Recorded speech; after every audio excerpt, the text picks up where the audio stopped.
Na próxima questão, a gente tem o seguinte: observe o gráfico a seguir. Qual a função que melhor representa esse gráfico no intervalo de 0 até 2π? Que no caso está representado aqui por um período. Então, observe que se a gente completar aqui, ó, eu vou ter concavidade para baixo, passou concavidade para cima. E mudança de concavidade a gente já sabe que é função seno. Então, de cara, a gente já consegue descartar aqui a terceira e a quarta opção.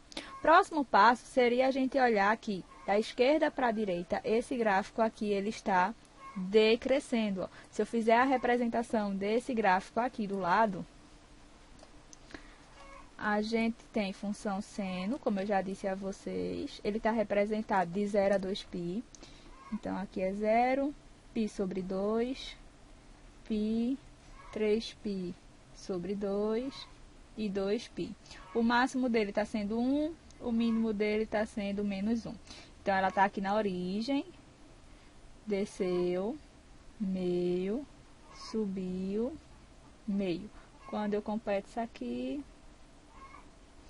a gente tem o gráfico que foi dado, certo?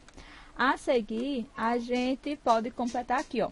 Tava meio, cima, meio, baixo, meio. Depois vai ser cima, meio, baixo. Então, quando eu completo aqui, ó, a gente vê que o eixo y ele não serviu de espelho, que é o que acontece com a função cosseno. E aqui a gente tinha concavidade para baixo, passou concavidade para cima. E da esquerda para a direita, o nosso gráfico ele está decrescendo. Dessa forma, a gente tem função y igual a menos b seno de x. Por padrão, seno passa na origem. Está passando na origem? Tá. Então, o nosso a é 0, nem preciso colocar. Menos b seno de x. Quem é o b? É o máximo menos o mínimo dividido por 2. Então, meu b vai ser 1 menos 1, o máximo é 1, o mínimo é menos 1, dividido por 2. Menos com menos mais, 1 mais 1, 2, e 2 dividido por 2 dá 1. Então, y é igual a menos 1 seno de x. E a gente já sabe que o menos 1 a gente não precisa colocar. Então, vai ficar y igual a menos seno de x. E aí, você olha para as alternativas e não vê nenhuma com y igual a menos seno de x. Mas você vê y igual a seno de menos x. Por que isso acontece? Porque a função seno é considerada uma função ímpar.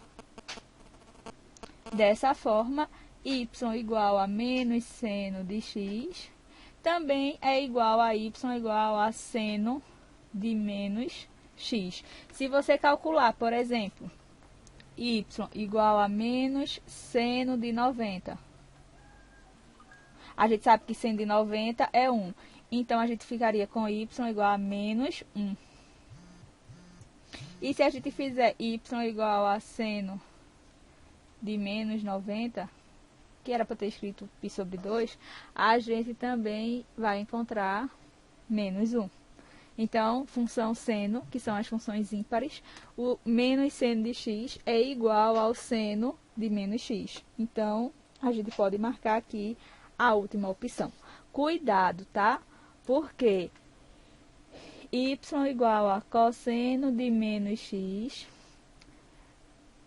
é diferente de menos cosseno de x, porque é uma função par. É exatamente aquela ideia de paridade, o que a gente tem para um lado tem igual para o outro. Isso aqui é diferente, mas seno de x, seno de menos x é igual a menos seno de x. Então, se você encontrou isso aqui na função seno e o sinal estiver dentro, é exatamente a mesma coisa.